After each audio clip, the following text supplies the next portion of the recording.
It was Saturday evening when Madison stopped by, saying she just wanted to hang out. I thought maybe she was finally growing closer to me again. At 17, she barely visited anymore, always glued to that phone. But here she was, asking about my day, laughing at my stories about fixing the garden fence. I should have noticed how she kept angling her phone, little clips here and there, pretending to text. When I dropped my reading glasses and struggled to bend down and pick them up, she giggled. I thought she was just being a teenager. "Grandpa, you're so funny," she said, helping me up from the couch. I felt proud that we were bonding again. Maybe this generation wasn't so different after all. She stayed for 2 hours, longer than she had in months. We talked about school, her friends, her dreams of becoming famous online. I listened carefully, trying to understand her world of followers and likes and viral videos. When she left, she hugged me extra tight. "Love you, Grandpa Harold," she said sweetly. I went to bed that night feeling hopeful about our relationship. I had no idea the whole neighborhood would see me before I even woke up. Just before you continue to watch, Joe would like you to subscribe to this channel and like this video. It would encourage him to keep his streak of thrilling revenge stories for you to watch. All right, back to the story. The next morning, my neighbor Tom knocked on my door before I'd even had coffee. "Harold, have you seen the video?" he asked, holding up his phone with a concerned expression. I stared at the screen, confused.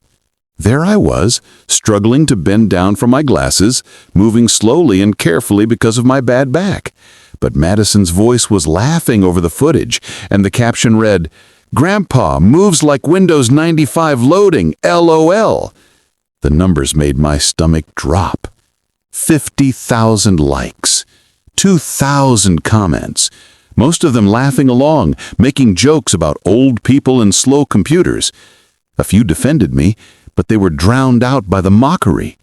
My hands started shaking, but not from age this time, from pure rage. I thanked Tom and closed the door, then sat at my kitchen table staring at my phone. Madison had turned our sweet evening together into entertainment for strangers. She had made me the punchline of a joke I never agreed to be part of. I texted her, "We need to talk." She replied quickly, "LOL, don't be mad, Grandpa, it's just content." Just content. That's all I was to her. I swore right then I'd teach her a lesson no follower could ever forget. I sat at my kitchen table, coffee growing cold, replaying that video over and over. Each laugh in the comments section felt like a knife twist. Strangers were calling me fossil and dial-up grandpa. Someone even made a meme out of my face. Madison had betrayed the trust between us. I'd opened my home to her, shared my stories, treated her with love and respect. In return, she'd made me a laughingstock for internet points. Her casual text about content burned in my mind. Was that all family meant to her? Raw material for her next viral moment? I'd spent 40 years as a high school teacher before retiring. I knew how to handle disrespectful young people. The difference was, those students weren't my blood. They couldn't hurt me the way Madison just had. But here's what she didn't understand about her old grandpa. I still had some fight left in me. She wanted views, fine. I'd give her the audience she craved. But this time, the lesson would be on my terms, in front of her precious followers. I opened my laptop and began researching her social media accounts, learning the rules of her digital world. By dinner time, I had a plan. I spent the next hour diving deep into Madison's online presence. Her TikTok account had 300,000 followers, built mostly on prank videos and funny content at other people's expense. The video of me had already pushed her past 400,000. I scrolled through months of posts. Her content showed a pattern: filming strangers without permission, pranking her parents, making fun of people who were different. The comments always praised her for being savage and hilarious. But the engagement on my video was different. It had doubled her usual numbers overnight. She'd struck gold by humiliating her own grandfather. I printed out screenshots of the video, the cruel comments, and her rising follower count. I wanted physical evidence of what she'd done, something she couldn't delete or pretend didn't exist. My plan was forming clearly now. Madison lived for her online audience. She craved their approval more than anything. That stage she'd built for herself would become her classroom. And tomorrow's Sunday dinner would be the perfect setting for her first lesson in consequences. I picked up my phone and dialed her number, keeping my voice warm and forgiving. She answered on the second ring, probably expecting me to apologize for overreacting. "Madison, sweetheart, I was thinking we should have Sunday dinner together, just the two of us." "Really, Grandpa? Are you not mad about the video anymore?" "Oh, we'll definitely talk about that," I said carefully. "But I miss our time together. How about I make your favorite roast chicken with garlic potatoes?" She agreed immediately. Madison never turned down my cooking, especially when her parents were busy with work and barely had time to order takeout for her. "Can I post about it? My followers love family content." The irony wasn't lost on me. "Of course, dear. Share whatever you'd like." After hanging up, I smiled for the first time since seeing that video. She thought her sweet old grandpa had forgiven and forgotten. She thought dinner would be another opportunity for cute, wholesome content to balance out her mean-spirited posts. She had no idea she was walking into an exam she couldn't cheat her way through. I spent the rest of the evening preparing more than just food. I set up my old laptop on the dining room table, hidden under some papers, making sure it was connected to my Wi-Fi. By dessert time tomorrow, she'd regret ever pressing record on me. Sunday afternoon, Madison arrived right on time, bouncing through my front door with her usual energy. The house smelled like garlic and rosemary, just the way she loved it.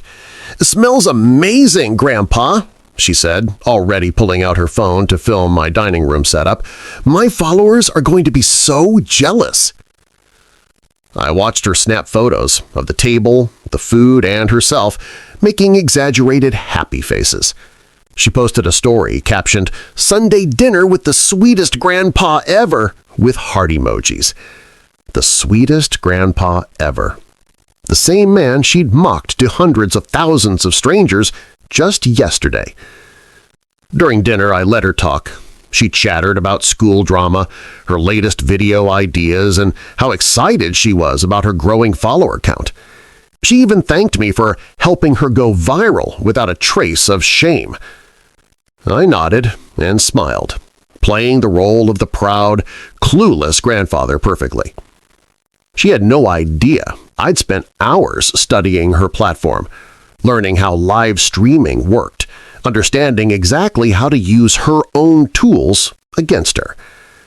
My laptop sat innocently under its paper camouflage, ready to spring my trap. She was so comfortable, so unsuspecting. Perfect. Halfway through our main course, I decided to start pulling the thread. "Madison, can I ask you something? Why do you enjoy making fun of people in your videos?" She paused mid-bite, then shrugged casually. "It's what gets clicks, Grandpa. People love that stuff. It's just harmless fun." Harmless? I reached under the papers and pulled out the printed screenshots I'd prepared. Her smile faltered as I spread them across the table like evidence in a courtroom. "Is this harmless?" I asked quietly, pointing to the comments calling me names. "Would you laugh if someone filmed your grandmother struggling to breathe before she died?" Her fork froze halfway to her mouth. The comparison hit exactly as I'd intended. My wife's battle with emphysema had been long and painful. Madison had cried at the funeral. That's different, Grandpa. This was just about you moving slowly. It wasn't serious." "My dignity isn't serious?" I kept my voice calm, but my eyes stayed locked on hers. My feelings don't matter because I'm old? For the first time since she'd arrived, Madison couldn't find a quick comeback or a deflecting joke. The real lesson was about to begin. Madison tried to recover with a nervous laugh. "You're being dramatic, Grandpa. It's just the internet. Nobody means anything by it." "Just the internet?" I slid my phone across the table, showing her the video again. 450,000 people have seen this now. That's more than live in our entire city. She glanced at the screen, then back at me with growing discomfort. "Look, I'm sorry if your feelings got hurt, but this is how my generation communicates. It's not personal." "Making fun of your grandfather isn't personal?" Her voice got thinner, more defensive. "You wouldn't understand. You don't know how social media works." That was the moment I knew gentle correction wouldn't be enough. She was still treating me like a confused old man who just didn't get it. "If you won't learn privately," I said, standing up from the table, "then you'll learn publicly." "What do you mean?" I walked to my laptop and opened it, revealing the screen I'd prepared. Her TikTok login page was already loaded. "Your followers are going to see a different side of Madison today." She stared at the computer, then at me, finally understanding that this dinner wasn't what she'd expected. "Grandpa, what are you doing?" That night, after Madison left in confusion and anger, I stayed up until 2 a.m. studying everything about her digital world. I learned about live streaming, viewer engagement, and how her audience responded to different types of content. I read through hundreds of comments on her videos, understanding exactly what her followers expected from her. They wanted drama, authenticity, and most importantly, they wanted to feel superior to the people she mocked. But I also noticed something else in the comment section. Whenever she went too far, whenever her pranks genuinely hurt someone, a few voices would speak up.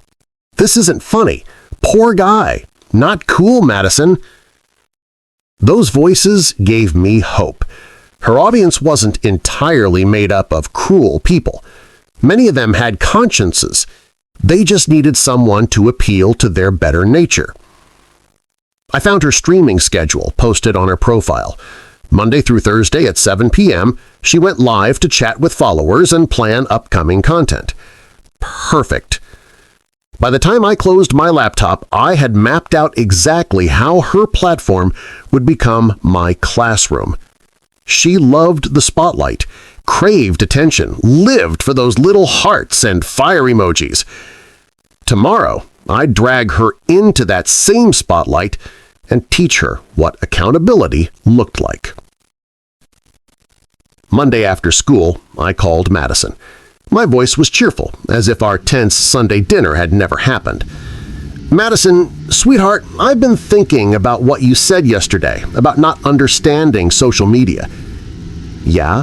Her voice was cautious. "Well, I'd like to learn. Would you be willing to show me how it all works? Maybe we could make some content together." The shift in her tone was immediate. "Really? You want to be in my videos?" "I think it might be fun," I lied smoothly. "Your grandmother always said I was too serious. Maybe it's time to try something new." She practically squealed with excitement. "Yes, this is perfect. My followers will love having you back, especially after that last video got so popular." Wonderful. Can you come over tomorrow evening? Bring your phone fully charged. I have something special planned. What kind of something? It's a surprise. Trust me, it'll be good content. After I hung up, I spent another hour preparing. I researched exactly how her live streaming feature worked, what happened when thousands of people watched in real time, and how quickly things could spiral beyond a creator's control. Madison thought I was ready to play along with her games. She had no idea I was about to flip the board entirely.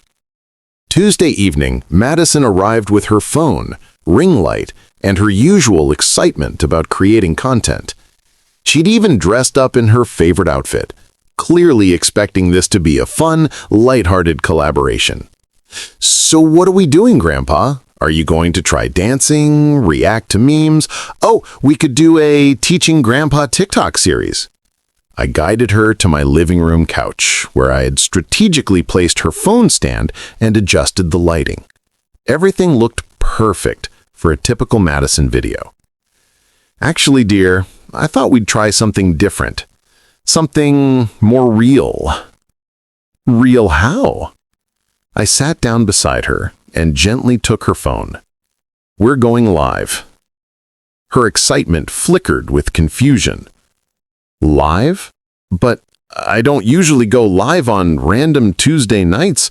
My schedule is—" "Trust me," I said, opening her TikTok app. "Your followers will want to see this." Before she could protest further, I navigated to the live streaming option. Madison watched nervously as I positioned the phone and adjusted the lighting. Everything looked perfect for a typical Madison video. "Grandpa, what exactly are we going to talk about?" I looked directly into her eyes, my expression shifting from grandfatherly warmth to something much more serious. The truth. I pressed the Go Live button before Madison could stop me. Within seconds, her followers began flooding in. The viewer count climbed rapidly: 50, 100, 500, 1,000. Comments started scrolling by fast. "Madison, where have you been? Who's the old guy? Is this your grandpa from the viral video?" Madison sat frozen beside me, staring at the screen in panic. "Grandpa, end it, please. I'm not ready for this." But I wasn't about to back down now. I leaned closer to the camera, speaking directly to her audience. "Good evening, everyone. I'm Harold, Madison's grandfather. You might remember me from a recent video." The comments section exploded. Fire emojis, laughing faces, and dozens of messages. "Windows 95, Grandpa! The slow motion guy! This is gonna be good!" Madison whispered urgently, "What are you doing? This isn't planned content." I ignored her, keeping my focus on the camera. Tonight, my granddaughter has something very important to say to all of you. The viewer count hit 2,000 and kept climbing. Madison's followers were hungry for drama, and they sensed something big was about to happen. "But first," I continued, "let's talk about respect." I reached behind the couch and pulled out the printed screenshots I'd prepared. Madison's eyes widened in horror as I held them up to the camera. "These are the comments from the video Madison posted of me," I said calmly. "Let me read a few." The chat exploded with messages as viewers realized what was happening. Some laughed, but others started typing things like, "Oh no," and "This is awkward." I read aloud, "Fossil alert. Put him in a museum. Dial up dinosaur." Madison covered her face with her hands, mortified. "Madison," I said, turning to her while keeping the camera rolling, "can you explain to your followers why you thought humiliating your grandfather was appropriate content?" She stammered, I didn't think, I just wanted—" "You wanted what? Views? Likes? Money from the Creator Fund?" The comment section was shifting. Mixed in with the laughing emojis were messages like, "This is uncomfortable," and "Not cool, Madison," and "Respect your elders." Madison tried to deflect. "Look, everyone makes pranks like this. It's just how social media works. People understand it's not serious." But the audience wasn't buying it anymore. They could see her squirming, see the hurt in my eyes, and many of them were starting to feel uncomfortable about their own participation in mocking me. "Normal content?" I repeated, letting disappointment color my voice. "Is this normal?" I held up another screenshot showing the most vicious comments, the ones that had cut deepest. Madison winced as she read them, and I could see some viewers typing, "Yikes!" and too far in real time. She tried to defend herself. Look, everyone makes content like this. It's just how social media works. People understand it's not serious. But her followers were turning on her. Comment after comment rolled by. That wasn't a prank. That was mean. He's your family. This is hard to watch. One comment particularly stood out, and I read it aloud. Madison, this isn't the content we followed you for. This is just cruel. Madison's lip started trembling as she read the criticism in real time. She'd built her entire identity around her followers' approval, and now they were withdrawing it in front of thousands of people. I didn't mean it to be cruel, she whispered. But it was, I said firmly. And now your audience can see the difference between entertainment and humiliation. The viewer count had climbed to over 5,000. Word was spreading across the platform that something real was happening on Madison's stream. She looked trapped, her usual confidence completely shattered. Soon, she'd be begging to make things right.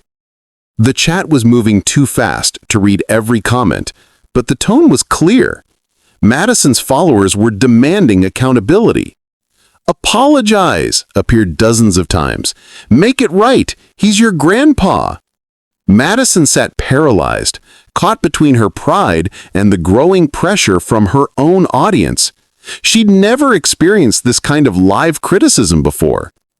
Madison, I said firmly, you have 5,000 people watching right now. They've all seen what you did to me. What are you going to do about it? She looked at me with panic in her eyes, then back at the camera. Her voice came out small and shaky. I'm sorry. Sorry to who? To you, Grandpa. I'm sorry. I made that video. But the comments weren't satisfied. Look at the camera. Say it like you mean it. Delete the original video. I stayed silent, letting her followers pressure her for a real apology. This was her stage, her audience, her moment to choose between pride and accountability. Finally, she turned directly to the camera, tears starting to form in her eyes. I'm sorry, she said clearly. I shouldn't have made fun of my grandpa. It was wrong. It wasn't enough yet, but it was a start. The comment section noticed her sincerity, and some of the anger started shifting to support. But I had one more demand lined up. I let her apology hang in the air for a moment while the comments processed what they'd heard. Some viewers were satisfied, but others wanted more action. Delete the video, someone typed, and the message was quickly echoed by dozens of others. I leaned back, giving Madison space to face her audience alone. What about the original video? She looked at me desperately, then at her phone screen where thousands of people were demanding justice. The video of me had been her biggest success, launching her past 400,000 followers and earning her real money. The video, she started, then stopped. Delete it! The chat was unanimous now, a digital mob demanding accountability. Madison's hands shook as she reached for her phone. I could see the internal struggle on her face. That video represented everything she thought she wanted: fame, engagement, financial success. But it had been built on my humiliation. I'll delete it, she whispered. Do it now, someone typed, while we're watching. She opened her video library, found the post, and hovered her finger over the delete button. The comment section held its breath. Then she pressed it. The video disappeared, along with its 450,000 views and thousands of dollars in potential revenue. But I wasn't finished teaching. Not by a long shot. Something unexpected happened as Madison deleted the video. The comments section, which had been calling for her blood just minutes earlier, suddenly shifted. "Good for you, Madison. That took guts. Respect." But then something even more surprising occurred. Viewers started noticing me. "Grandpa is a legend for this. Harold is savage. I want more content with Grandpa." Madison's jaw dropped as she watched her own followers transfer their admiration from her to me. For the first time in her social media career, she wasn't the star of her own show. "Your grandfather is cooler than you," someone typed, and dozens of people agreed. I found myself genuinely smiling at the camera. Thank you all for holding Madison accountable. It means more than you know.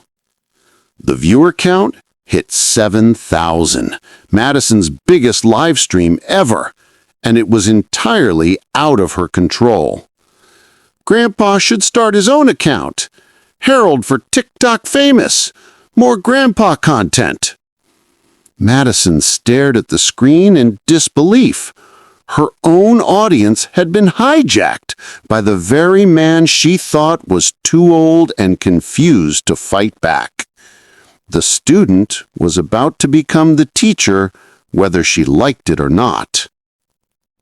I leaned closer to the camera, feeling energized by the positive response. Madison sat in stunned silence beside me. "You know what?" I said to the audience. "I think Madison and I are going to start a new series together."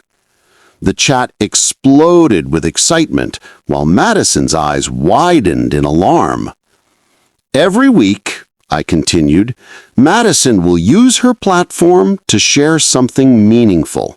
Not mockery or pranks, but real content about respect and family and learning from mistakes." Comments flooded in. "Yes, do it. Grandpa's in charge now.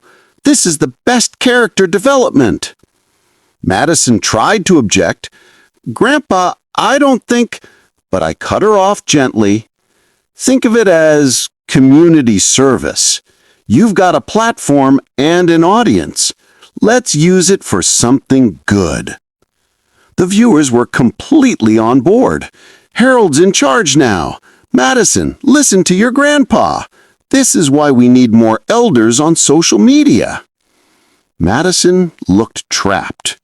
Her own audience had turned into my supporters, and backing out now would look like she'd learned nothing from this experience.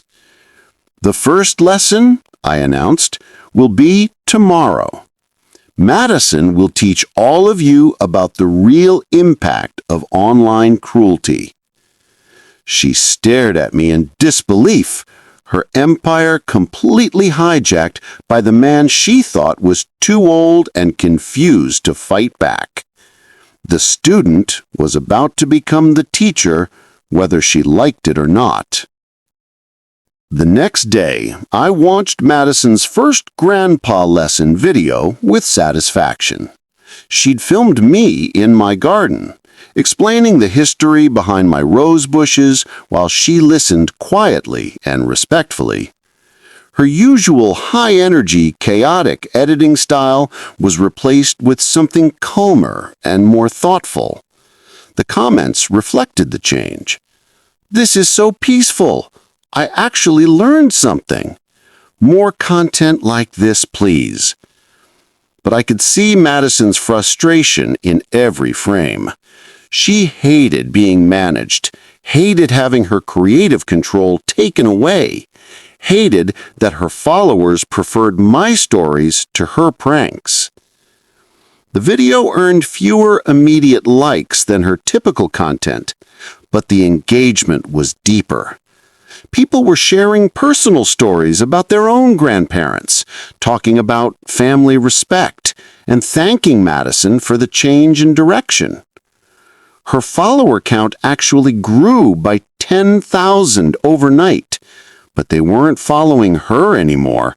They were following the promise of more content with me.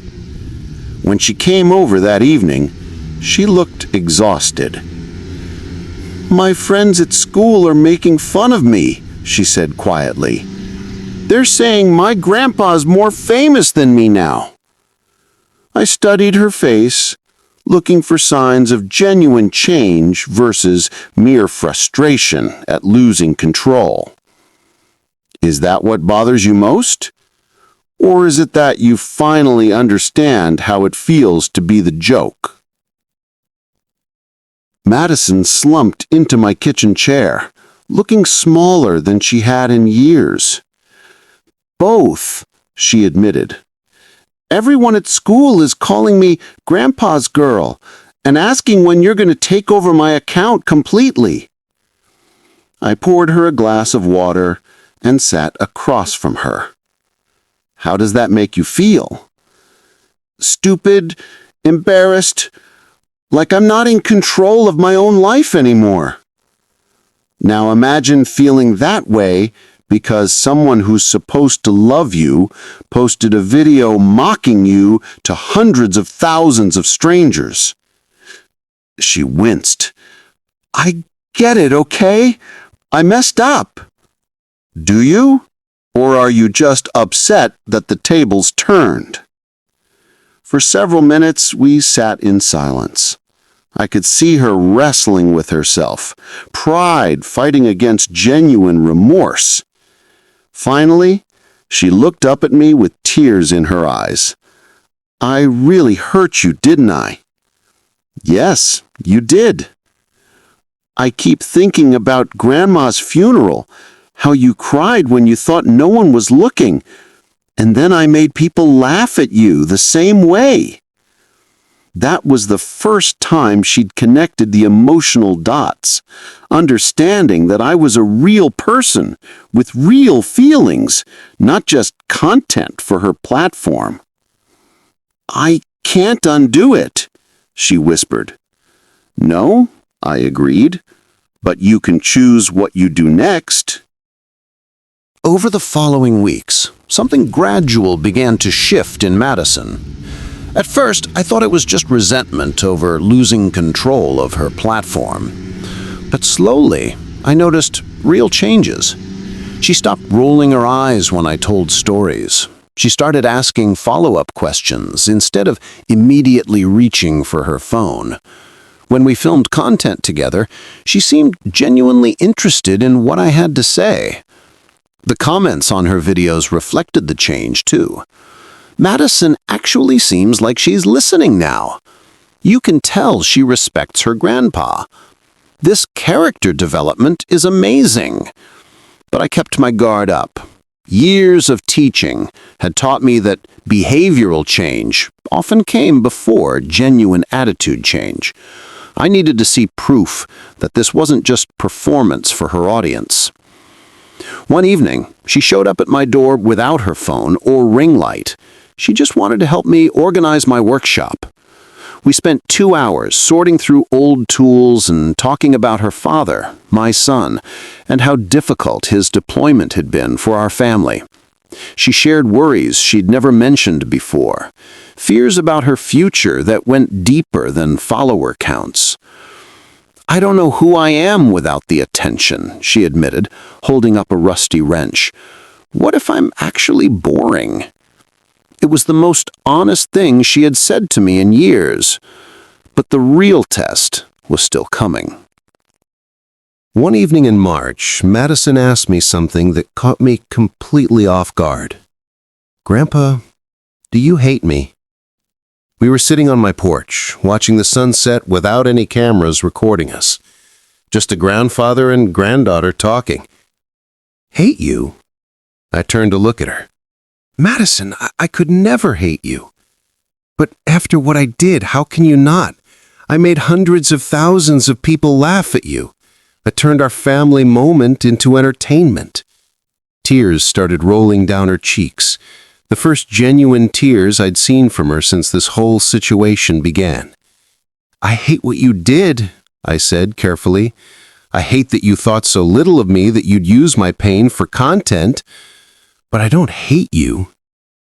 She cried quietly for several minutes while I sat with her, remembering the little girl who used to help me plant tomatoes and listen to my war stories with wide-eyed wonder.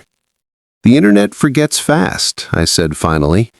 "People move on to the next viral thing, the next drama, the next joke. But family remembers longer, both the hurt and the healing." She nodded, wiping her eyes. "The question isn't whether I can forgive you. The question is whether you've really learned why it was wrong, or if you're just sorry you got caught." The real test came a month later during one of Madison's live streams. She was answering questions from followers when someone asked, "Madison, will you ever prank your grandpa again? That video was hilarious." The chat filled with laughing emojis and people encouraging her to do more family content like the original video. I watched from the kitchen, curious to see how she'd respond without me prompting her. Madison stared at the camera for a long moment. The silence stretched uncomfortably as thousands of viewers waited for her answer. "No," she said finally, her voice firm and clear. "I won't prank my grandpa again, and I won't make content that hurts people for entertainment." The comment section erupted with mixed reactions. Some people were disappointed, others supportive. "But why not? It's just jokes." Madison leaned closer to the camera. "Because he's not a joke. He's my family. He's teaching me more about being a good person than my phone ever did." A few people tried to argue, but Madison held her ground. "If you're only here for mean content, maybe this isn't the account for you anymore." She lost about 50 followers that night, but gained something much more valuable. For the first time since this all began, I truly believed she was changing. Spring arrived, and with it came a different version of Madison. She still loved creating content, but her focus had shifted entirely. Instead of pranks and mockery, she made videos about learning new skills. She filmed herself attempting to garden with me, failing spectacularly at pruning roses and laughing at her own mistakes instead of other people's. "Can you teach me how to do this properly?" she asked one afternoon, holding up a pair of gardening shears she'd been using backwards. I guided her hands, showing her the correct angle and pressure. "The goal isn't to cut everything back, it's to help it grow better." She looked thoughtful. "That's kind of like what you did with me, isn't it?" The revelation surprised me. "What do you mean?" "You could have just yelled at me and cut me off completely. Instead, you pruned away the bad parts and helped me grow into someone better." We worked in comfortable silence for a while, her learning patience while I learned that my granddaughter was still in there, underneath all the social media noise. That evening, she posted a video titled, "Learning Patience from My Grandpa." It wasn't her most popular content, but the comments were filled with genuine appreciation. "This is beautiful. Your grandpa is wise. I want to call my grandmother now." For the first time, her platform was spreading kindness instead of cruelty. 6 months after our confrontation, Madison posted what would become her most meaningful video yet. She titled it, "The Man Who Taught Me Respect." It was a compilation of moments we'd shared, me teaching her to garden, explaining history, laughing together over family photos. But more importantly, it showed her genuine evolution from someone who mocked family to someone who celebrated it. The video wasn't flashy or dramatic. There were no pranks, no shock value, no humiliation. Just honest moments between a grandfather and granddaughter who had found their way back to each other. In her caption, she wrote, "My grandpa taught me that going viral isn't worth anything if you lose your soul in the process. Real content comes from real relationships, not from hurting people for entertainment." The video earned over 1 million views, but more importantly, it earned respect. Comments poured in from other grandchildren sharing their own stories, from elderly people feeling seen and valued, from creators pledging to make kinder content. Madison's follower count had stabilized at around 600,000, people who appreciated her new direction rather than her old cruelty. That evening, she came over for Sunday dinner, our weekly tradition that had resumed naturally. "Thank you," she said as we cleared the dishes. "For what?" "For not giving up on me, for showing me that revenge doesn't have to destroy. It can transform." I smiled, thinking about how this had all started with my desire to humiliate her the way she had humiliated me. Instead, the sweetest revenge had been raising respect from the ashes of ridicule. If you enjoyed this story, make sure to like this video, comment, and smash the subscribe button. Also, check out other videos on the channel. Joe's got more interesting stories for you.